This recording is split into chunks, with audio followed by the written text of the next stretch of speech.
Sweet. All right. So today we're going to be doing a little bit of talking about malvertizing and kind of my take on it. Let's start with a little bit of introduction. My name is Rymdeko Harvey. It is a really long last name, and I know.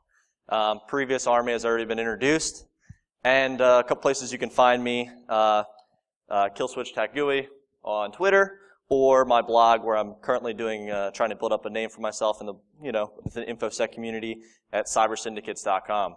I work for Verus Group as a pen tester. Some daily duties include anything from pen testing to red teaming, and I really enjoy it. It's been a great move to the northern VA area. We're always hiring, although this is not sponsored by Verus Group itself. I always want to give a little shout out for taking me and allowing me to come down here and visit the Augusta area. All right, so kind of like a little bit of a warning. I'm not a reverse engineering SME or expert by any means. I'm not doing this every day. And this is really my take on what it would take to build out basically an ad campaign, make it effective, and how to execute it. Pure speculation of what I found open source wise, and we'll basically be covering some of the basics of ad-based malware, some Ozan to go with it, and my campaign methods and some of my epic failures. So a little bit of overview. We're going to cover what is malvertising. What is a malvertising versus, let's say, a strategic or targeted malvertising campaign, and what makes this so important? What don't I already know? There's a lot of knowledge in this room. Potential methods, maybe for social engineering, you could learn something from this. Maybe target a specific unknown group, or individuals within a demographic region, and also, what makes this so effective? What tools do I need?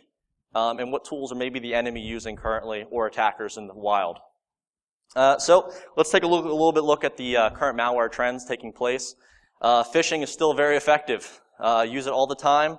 It gets amazing click rates, and with that comes a large increase in security products in the realm. So attackers are moving away from that.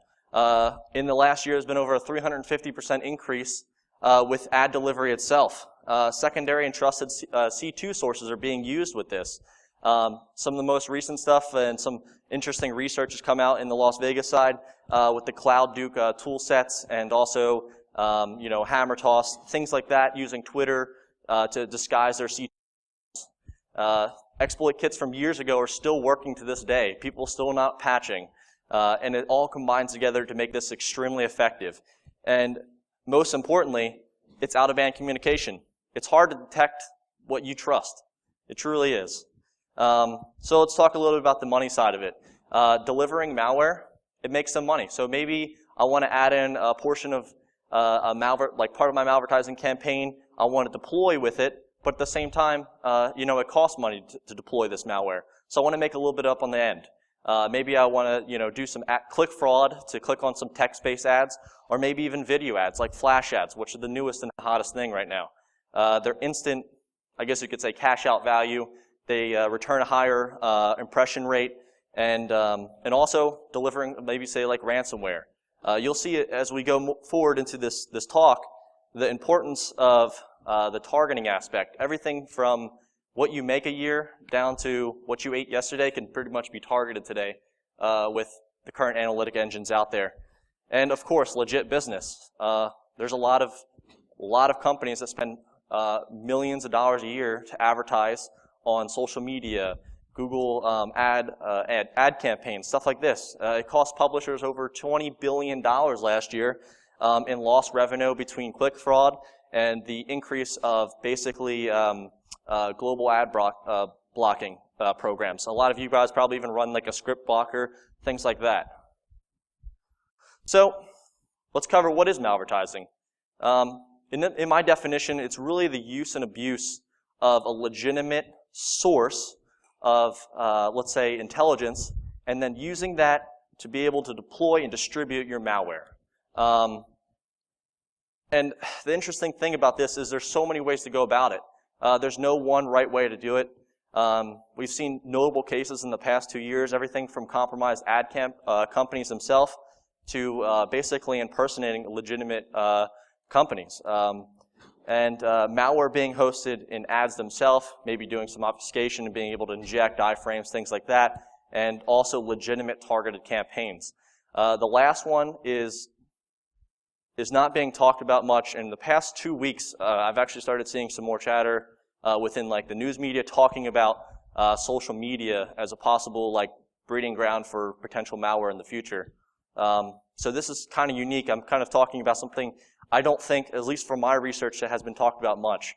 Some core fundamentals. So who are the major players in the ad campaign realm? We have Google, massive. Facebook, second in play. And Facebook has a really powerful analytic engine, and that's what I use mostly for my targeting during my campaigns. Some of the main delivery methods, social media, we talked about that, some sponsored search, things like you see when you pull up your Google and right at the top you got, whatever company that you were possibly searching for, and they're right at the top. Most important compensation method that we're going to cover is cost per click, and we'll see that later down when we actually start running some of the malware campaigns, potential or theoretical campaigns. Ease of deployment. It's available to anybody. Anybody in this room can spin up a Facebook page and be up and running within, I would say, 10 minutes to 20 minutes. And they use everything from taking payments from Visa to PayPal. So it makes it pretty easy for somebody that's malicious to stand this up and get rolling. So what are some of the benefits? Cost. So yes, it costs money to deliver, let's say, potential malware, but at the same time, your malware is also making you money. And possibly, let's say, some of the APT groups, or I hate to use that word, but advanced threat actors out there, as you may know, they'll bring on, let's say, they'll spread out a botnet with some basic tools, some basic Trojan kits, but then they'll find something interesting, and they might want to stay planted there. They might bring on their secondary C2 stuff, stuff like Hammer Toss that was most recent in the news. Things like that. They're going to stick around, and they're maybe going to, so you might catch the initial exploitation, but you're not going to catch a second one. You're not going to catch the whole entire C2 running through stegographed images. It's going to be pretty hard to go about that. And measurable. Well, Google Analytics. That's what I use during this whole thing. It's easy to track your results. Everything's being built for you already. It's already out there. It's easy to build. It can be easily targeted.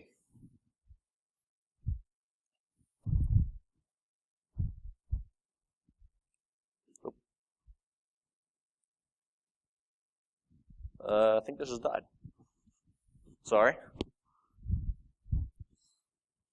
Okay, I don't know what happened there. Sorry about that. So let's talk a little bit about the analytics itself. Like I said before, analytic engines at your fingertips. They're all out there. Google has one that's, I find, the most powerful. It's free. It's easy to integrate. Simple JavaScript code. And it's, unless they're blocking scripts, it's pretty hard to, it's not something that like people go out of the way usually to block. So I talked about before, broad, like a broad target. Maybe I want to target a specific zip code, or maybe something specific, job title. Things like that can all be integrated into your campaigns. And most importantly, it's extremely accurate. I found it's almost pretty scary to think of the stuff that you can actually integrate into some of these ads. I don't even know the legitimate resource or reason behind picking some of that, as we'll see as we move forward. And let's talk about some of the malvertising in the wild. I don't necessarily have any reverse engineering malware. I do have some samples and stuff like that on the side if anybody wants to hit me up after, and I can pass you some of the stuff that's kind of out. But let's go cover across the top 4 and how they're kind of going about it. Ad injection. I think about a year ago, a company called Era Labs released a write-up, which I don't know what happened to it. It's gone. I haven't seen it. They removed it from their blog. But it did have a write-up on some new malware that was being used to basically exploit let's say, a small business router, take over the router, reprogram DNS, simply make it so that when you go to query a web page, the Google Analytic JavaScript code is actually pulled out and replaced with your ad. It was pretty interesting. And at the same time, it scares me because not only now they don't have to target endpoints anymore, now they can just go after your router and now they can feed their entire ad campaign, making tons of money off of it without even touching one endpoint. And it's probably pretty hard to detect when your router's been pwned. I've never had to find that. Maybe some of the defenders out there have, but it may be pretty hard to detect. And secondly, passive collection of ad data. This one's kind of scary, and Google's been making some really big headway in this realm. For the longest time, ad traffic was in HTTP. So while you were browsing your website at HTTPS, secure, fine, good and dandy, but your site was leaking HTTP traffic the entire time for ad traffic. And some ISPs got a good idea that, hey, maybe I can capture this, take this data, and then sell it to other companies.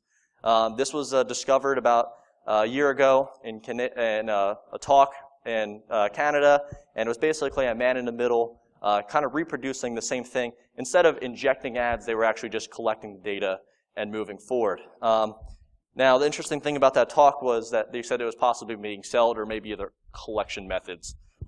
You take that for what it is. So what about exploit within the ad traffic? We talked about maybe injecting iframes, things like that. This is probably your more common one, maybe using obfuscated flash exploits, being able to pass the review process and then being able to deploy it through legitimate means. Maybe, you go to submit an ad to Google and it's a flash video, but in reality it's redirecting, injecting, let's say, an iframe, something of the sort, and pushing you off to a secondary exploit site. And then another notable case, maybe some news sources that have been exploited. They were basically going after the ad companies themselves, taking over the ad companies, and then placing their basically malicious ads legitimately on other main websites, sites that you may trust. I think there was cases of CNN, some other major news companies, and that's really the redirect and then basically drop an exploit kit as well. I think that one was particularly using like Angular, stuff of that sort, and it was basically for click fraud activity. So what about the exploit kits themselves?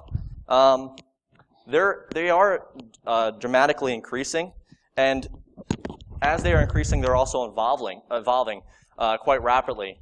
Powerlikes, I'm sure a lot of you have heard of it. It was registry-based. It was persistent, and it was quite scary for the time frame.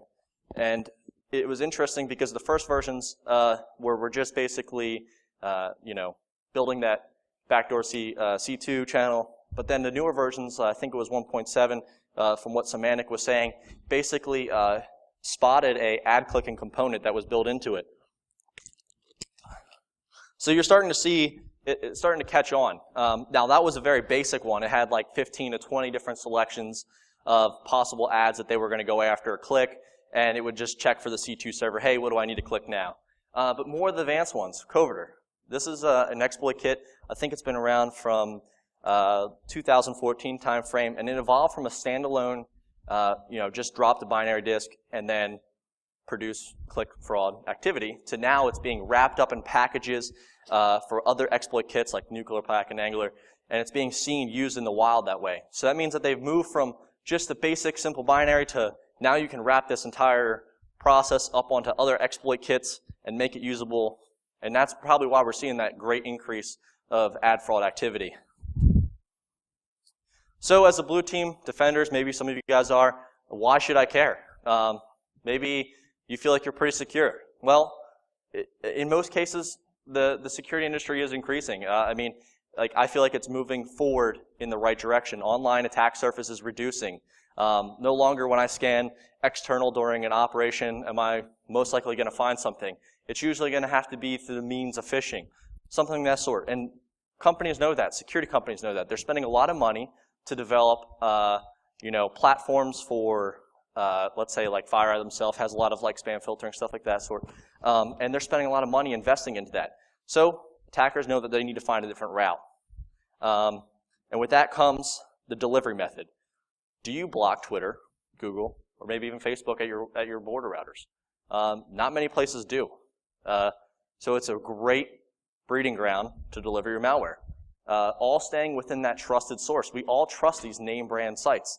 And are they really protecting us? It's a serious question, and we really have to start asking companies like that to, explain how they go about like protecting against malware. I mean, They say, oh, we don't allow malware to be in our ads. That's really generic. Thank you. But at the same time, are they actually checking? So we're going to discover some of that. Systematic problem. Why it really isn't an easy solution. A lot of times, campaigns like this may have to be run at a targeted side, maybe something zero-day level, flash exploits, where we're seeing drop all the time. So it's not like, impossible. And mostly importantly, it has to be funded. This is not something that maybe you start up one day and you're just rolling with it. You're probably going to need a couple K to get started and rolling. And we'll see that at the end as well, kind of what my statistics were and things like that. So now we covered some of the basic core fundamentals, stuff like that. Let's take a look at how I went about delivering an ad targeted-wise. So I built a simple methodology and I kind of stuck to it. I knew that I needed to select a demographic, a location, and I knew that I needed to select a target within there. And I knew that I had to do some basic Ozan research, develop a campaign from it, and then build some reputation development. I knew it had to be enticing for someone to click. You don't build a phishing campaign coming from a domain that's not even related to your target. It just doesn't happen, usually. Deployment, and then obviously deploy it. So, like I said before, Facebook was my key method of use. And I wanted to pick a couple different platforms, but I realized I didn't have the time to explore all of them. I only had a limited amount of time after work. I have a family. A lot of you probably do too. This is not my everyday job. So I knew that I needed something fast, that would work reliable, and that would give me results. And it seemed like the best one for me was Facebook. It seemed cheap, it was easy to set up, and it seemed like the reputation was easy to build for me. So some basic settings in there, the location. You can basically let's say like I want to target, I don't know, Fort Gordon area or something of that sort, or maybe the Augusta area. I can easily put that in. Age, may be an important factor to you, may not be. Gender, those things didn't really matter to me, but most importantly, the demographics. The selections under there is what makes this possible. So let's say we have a target selected, and we need to kind of understand what we're going after. How do we calculate it? How do we know how many people we're going to be hitting? And at the same time, it can give you a metric to basically, is it worth going after this demographic or is it not?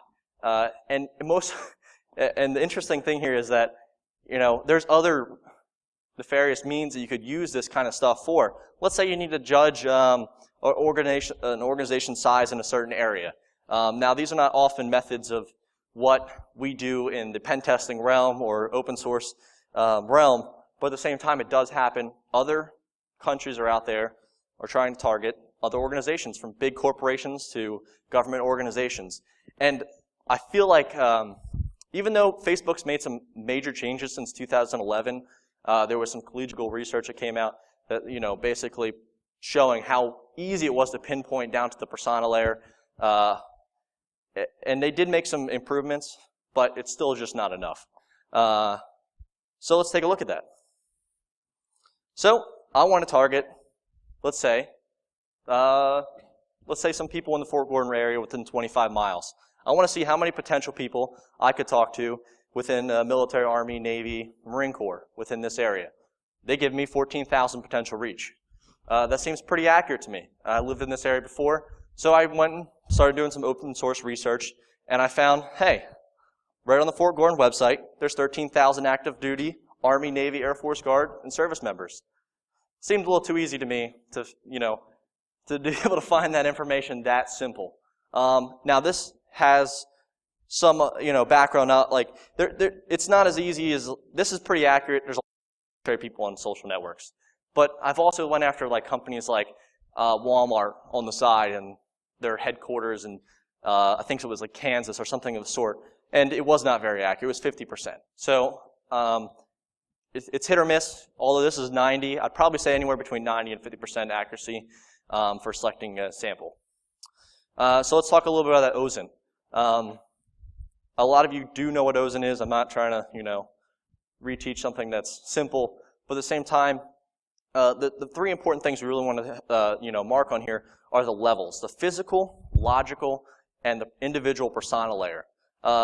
And the most important thing here is that we're linking physical to the logical layer. We're linking computers to people possibly, and also the physical locations. Now we're able to deliver a malware that has been sought after for a long time by advanced attack groups and threat actors to deliver their malware to certain locations. If you ever look at a malware brief or any type of threat brief on a specific actor, they're going to tell you what likelihood of origin they were, right? And they're going to tell you a little bit about what they were going after. They'll usually give you like 50% in Russia, 49% in Europe, and this areas, and then maybe 20% Africa, things like that. And then you might not even see anything in America. And that's kind of an important point when you look at a malware brief like that. You're kind of like, okay, so where or who is this originating source? Is this something maybe stateside, or is this some source that's only wants to mess with Russian-based, equipment or something like that? Maybe they're only targeting Russian-based areas. So that's an important question that you always have to keep in mind. And now we have, let's say, a target selection. We have a couple possible, people we want to go after or organizations we want to go after. What things do we have to think about? We have to think about what are their work hours. Do we want to deliver at a time when they're at work, or do we want to deliver when they're at home? Maybe surfing at their home computer, accessing potentially, let's say, corporate resources that maybe VPN may not be. But I maybe want to target that because it's most likely they're going to be out of date, or they're not going to have the right patches for what I have. And at the same time, maybe I only want to target that specific corporation's network. So there's important things you got to keep in play. And then, what system? Am I going after a Linux-based? Am I going after a Windows-based? And can Facebook really tell me that information?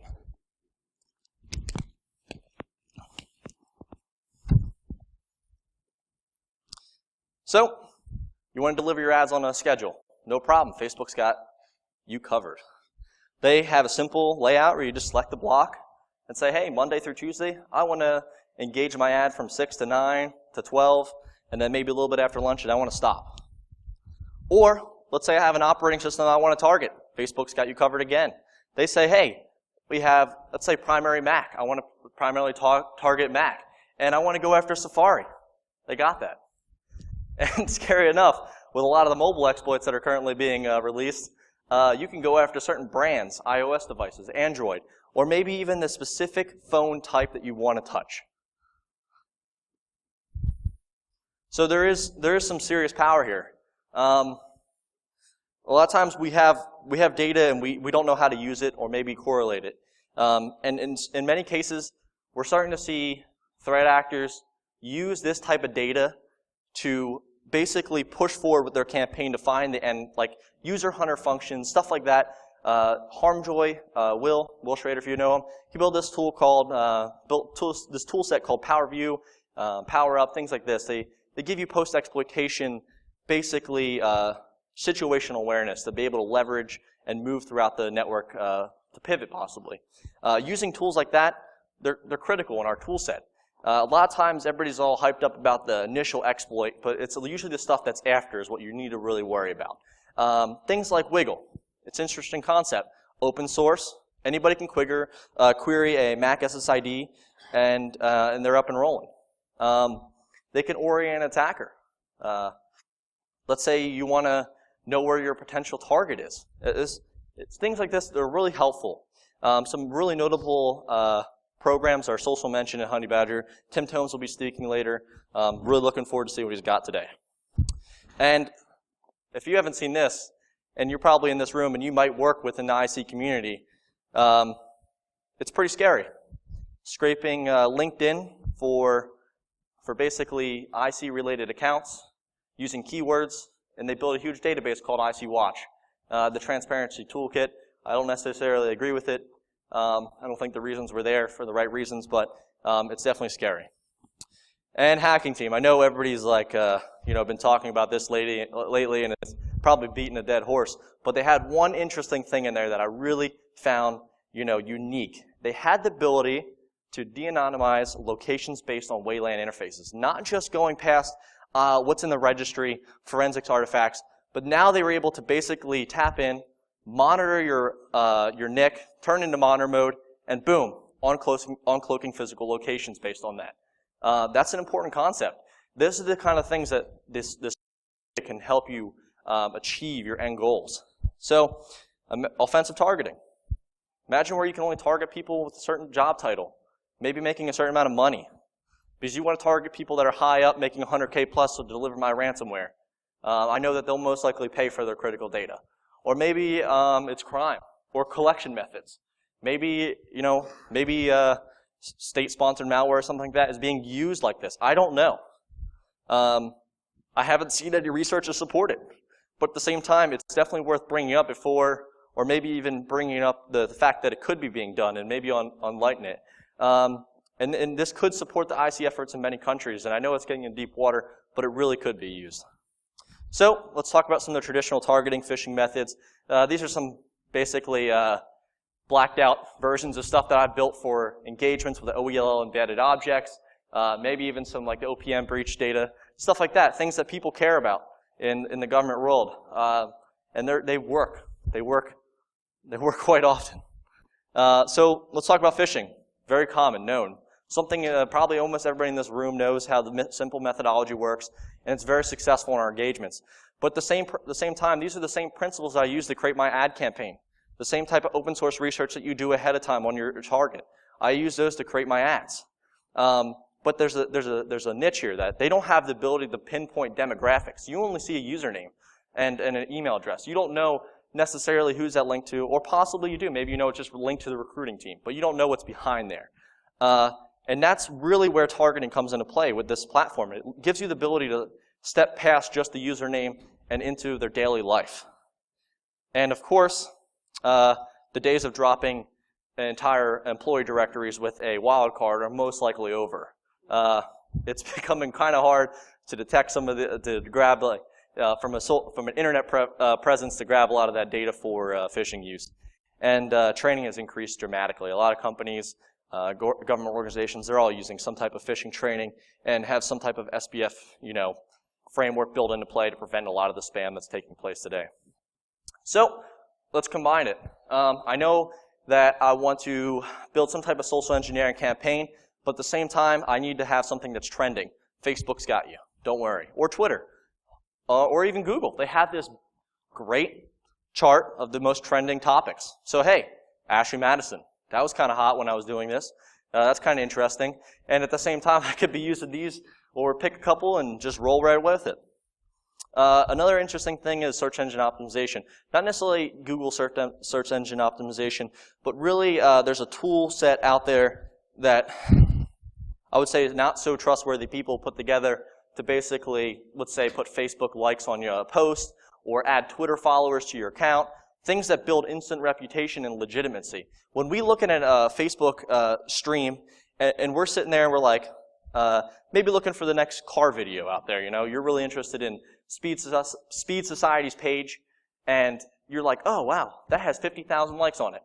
I'm probably more likely to click on that than the one that has 0 likes and no comments on it, and it's not trending. That'd be kind of hard to entice your users to go after. So using tools like this, you can basically build your reputation and also build your legitimacy.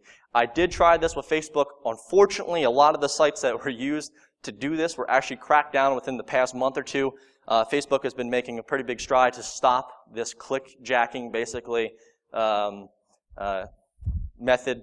I guess they have some big analytics engine that they're trying to stop a lot of this stuff. So I was able to do it with Twitter, and we'll talk about it a little bit later, and that'll be interesting. So what does this really mean? Now, as we talked about before, we can physically target to the logical layer, and now we can correlate location, jobs, and workplace salary, all that kind of stuff. So let's move into my 1-week campaign. My setup. I knew that I needed something simple, reliable, so I moved over and found something unique, like the domain name that was in this area, and we'll cover that in the next. I set up a VPS, simple Dropbox, Ocean VPS, and then I used Apache's vhost in case I needed more domain names. I didn't know how many ad campaigns I was going to run at the time, so I set all this up, and I knew that I needed static content. I know I needed the site to look somewhat legitimate so that when Facebook reviewed my stuff, they weren't just seeing a blank page with an index.html with some JavaScript in it. That doesn't look too legitimate. I knew I needed Google Analytics as a backbone, and I had $20 a campaign. I was going to run 2 campaigns. So $40. How far will $40 get me? And some good ideas. So I set up my Google Analytics account. I bought the domain augustacyber.com, and I was up and running. I knew I needed to build a relevant page. So I went to some logo site, built some cute logo, slapped it on there, and found the next cool cyber photo or whatever they had out there on Google and whipped it in there. And next thing you know, I was targeting cyber personnel in the Augusta region. I knew that I wanted to select a broad target. I wanted to see how effective it was from a geographical location. So hey, I knew Ashley Madison was hot. I was definitely going to use that. And I knew that there were, I've analyzed some of the dumps before, and I knew that there was some interesting information in there regarding some of the CSVs and Excel documents regarding credit card payment and the locations of those credit card holders. And I knew that that probably has been visualized somewhere out there. So I knew that I needed to have a tagline. It needed to be deceiving, but not 100% the truth, because the truth's not fun. And enticing. I needed something that was enticing on the image side. So I put together a clone website, found this data viz site that basically built out the entire Ashley Madison users by per capita and supplied it by zip code, and I cloned that website, and I was up and running. And I knew that I needed to build out a simple config. So I needed to alter some of the static code. I didn't want their Google JavaScript going back to them from my website. That would probably not look so good. And so I removed all that, but I left in the mirror tags from HTTP Track. They do supply mirror tags, and I said, hey, if Facebook can't detect that I mirrored this site and leave the tags in statically, then that's probably a problem. And I knew that I needed to make sure that if the thing was shared, that the proper meta property tags were in place to share the picture, just so that they would actually populate correctly rather than what I was building. Because when you build out your ads, you can select the image rather than what's actually being used at the website and automatically pulled in from Facebook when they do their initial query. So I originally came up with this. And it was this, somebody tweeted this out, and this is legitimate data. And this was done. It was de-anonymized somewhat. And I knew that, hey, people like videos. Like, I click on videos all the time. So I was like, I'm definitely going to use a video. Didn't work. They actually cared about this. They actually said, no, you got to actually have a video in your HTML source to actually like go ahead and put a video marker on your image. So that didn't work too good. But I came up with a different image. I kind of photoshopped out, put a zip code in there, bluffed the per capita usage, and next thing you know, I was kind of up and running with basically a nifty tagline saying something about verified credit card users near your area. And it seemed to work pretty good. So I knew that I wanted to set up an ad, like I talked about before, 25-mile radius within the Augusta region. I didn't really care about the age group too much. I knew that I could reach 270,000 people. I wanted to optimize it, but this time I wanted to kind of leave it open. But I definitely didn't want to go into audience network, which is anything from an app to potential other sites. I wanted to kind of keep this from Facebook, that way I can keep a lot of the results in play. And the schedule I kind of left open as well. Second ad setup. I want to do something a little more specific. I knew that, hey, last year there was this Chamber of Commerce meeting, and there was this speech about here, and there's been a lot of buzz about that. And I knew that cyber is coming to this area, so I knew my certain location of target would be Fort Gordon area. And I didn't select, I'm not going to tell you the exact target I used. You can infer that yourself, figure it out yourself, however you may do. I don't plan on releasing any of this, the data that I collected, but at the same time, I knew that I needed a tagline. I don't know, home values. Everybody in this area talks about their home values. And if you entice them to talk about their home values, I guarantee they'll probably click on it. That's what I was thinking in my head. So I knew that I needed to move forward with something that was kind of deceiving, and as well as it targeted a specific, let's say, work hours to kind of get the correlation to see if I could actually target those type of people. So I came up with an ad, simple layout, Fort Gordon, see an uptick and 2% value, and I knew that was that was going to probably do it. So, built the website, built a simple website, WordPress, nothing specific. I put some videos in there. We don't even need to show that. But the most important thing here is that I removed that WordPress site within 10 minutes of producing it. I knew that Facebook would review the site because from my logs, I saw them coming in, but I didn't know how long it would take them to figure out that I removed my original ad. Can they detect change content? Well, they can't. For 5 days or 7 days, or I think it was 7 days exactly how long this ad ran, they didn't detect anything, was suspicious, nobody reported it, and I even got some likes on it. Ad demographics. So, ad demographics. I knew that I wanted to target a specific group. I'm not going to tell you that group that I targeted was within a 25-mile radius of this area, and I was up and rolling. And specifically in this point, I want to make a note here that I used the desktop newsfeed. I didn't use the right column. I was kind of thinking as a user, I don't click on stuff in the right column ever. That's usually just ads. I'm looking in the middle column. I'm looking for the data that's most likely shared by my friends, family, stuff of that sort. So I made sure it was only the mobile and also the desktop newsfeed. I set up for a simple schedule from 9, 12, lunch, and then a little bit after work. I didn't want it running at night. Probably not the users I wanted to target. They have work. So, ad 1 had some decent analytics. 164 hits over that time frame. I started drilling down. I said, is my original goal effective? I wanted to target by geographical location. It was. I had 88 hits out of the total 161. Now, the data here that you see may be a little skewed because, remember, 25 miles, we're close to South Carolina. Important factor is I did not deselect traveling targets. So I made a mistake there. Basically, anybody that lived in the Augusta region would be targeted, but at the same time, anybody traveling would also be targeted. So if you want to do your own campaign, maybe make it a little more accurate, that might be the way to go about it. All over from Atlanta all the way to Martinez. So they also have a kind of an interesting tab with service providers, kind of the browser to kind of see what I'm hitting. And then tracking user agents is actually pretty simple with Google Analytics. And you can even look in your logs. I mean, those things are super specific for your user agent. You can tell everything from platform to what CPU they're even using in some cases. Second ad, way more successful. What was different? This one was a website promotion versus a post promotion. The first one was advertising my post. For some reason, Google seemed to have a better, or maybe my SE target was more well-defined and my audience was more receptive to it. I don't know, but I had 273 sessions with this one at the same price. 175 of those were in Georgia, and then a ton of those were within basically the Augusta region area. Something interesting here we didn't notice before was the not set. What is this not set service provider? Because a lot of times, AT&T, all these all come up as service providers. And inside Facebook, it said I only had 99% mobile feed impressions. But on here, it's telling me I have Chrome, Safari, all this other stuff. What is this? Why is it coming up as Chrome? I didn't understand what my statistics were. So I really had to ask myself, am I hitting my target? Geographically, it's easy to say yes. But what about the demographics? Is it truly accurate? Am I really hitting the ISP, or is the ISP kind of like maybe anonymizing me? Some of the page interactions can be very helpful to see if you're actually hitting your target, and maybe some secondary research.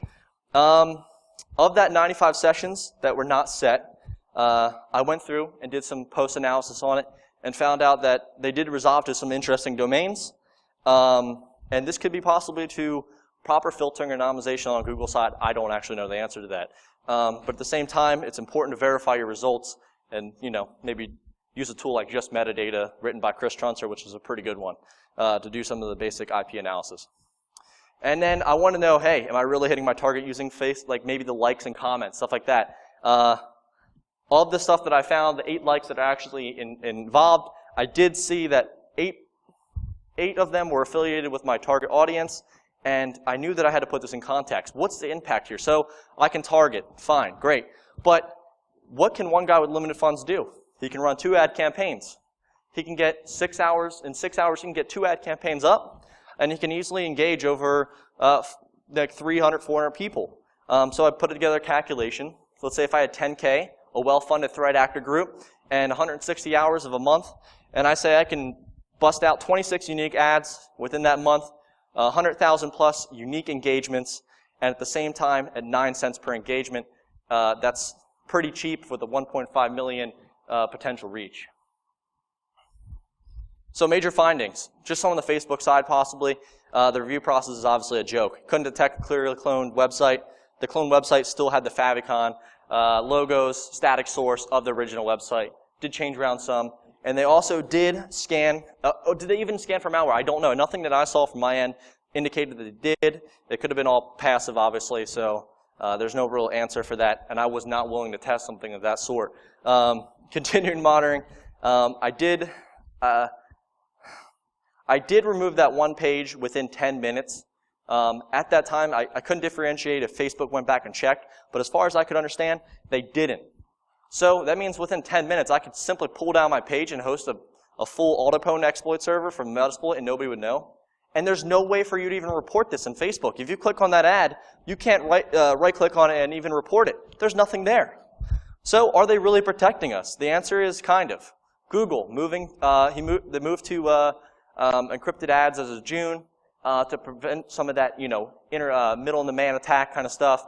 Facebook did recently start a negotiation with Risk IQ, and they did start monitoring pages to protect users from malicious ads. That's an important fact. Maybe their capability is not there, but it will be in the future. And there's some really interesting collegial research on the net about detecting cloned websites, and so it's there. It's at their fingertips. They can easily integrate this kind of stuff. Some of the basic tips before we wrap this up. Proper recon is crucial. Social engineering is a must for you to be relevant to your target and the holistic view of the ad. Everything has to come in account. I didn't target specifics like what they had to dinner or they travel, things like that, but you can imagine what you do every day could also be integrated into Facebook to target your specific user. And I did make some mistakes along the way. I did call out one of my buddies, Jared Axons. He is one of the guys on the ATD team. And he found out that I did buy Twitter followers, and he pushed it out to the entire distro list that I bought Twitter followers. So I suggest you don't do that. And yeah, you don't want to be getting caught buying Twitter bots in the tech industry, all right? Some lesson learned. Twitter is a news source and not so much of a social source. As I did start collecting some statistics on it, it didn't seem to run well. I didn't have good results, and it might just because the reason or the way people use Twitter is more for defined usage. Like I'm only going after looking for InfoSec stuff, and I only follow certain people. I tried to build that reputation, but it just didn't work.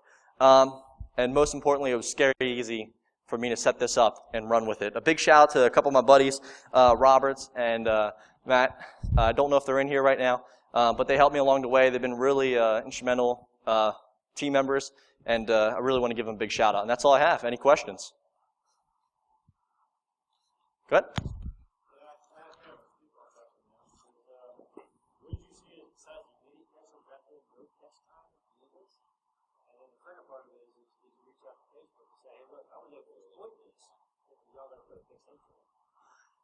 So I plan on reaching out to Facebook after this. Oh, okay, sorry. So the first question was there a catch time, correct? What immediate for like delivering the ad, you're saying? No, there's roughly about a 1 hour review process, give or take, depending on the time of the day. At night, they blow through within 10 minutes. In the middle of the day, you're looking at about an hour. And then for the second question, for the reach out to Facebook. I have not reached out to Facebook, but I have seen that they've worked with other institutes before, university-wise, and I've seen like they'd probably be receptive, and I probably will reach out to them after this. But anything else? All right. Well, we've got some questions for you then, for some prizes. So, first question, and if you come up with a trivia question, I'll hand out the first two. Yeah. Come up with it on that. All right, so I'll let you give out the rubber ducky. I'll give out the 2 books. First one for a red team manual. I'll look back in this corner for answers here. How much money did Alex spend on his advertising campaigns? Here we go. $40 is correct. All right, and second question in this area, so after Google and Facebook, who was the third most used ad buyer? Microsoft, right? There you go. All right, Alex, you got a third question for the rubber duck up the front? Yep. What APT group and number specific uses Cloud Duke toolset? Busby. There you go. 29. One down for your rubbers. And a couple more numbers. Of course, that'd be somebody I know. Tickets. Here's the numbers for the winners for the drawings. If you hear your number, you can go to the pickup booth to pick up your prizes. Thanks, man. Okay. If you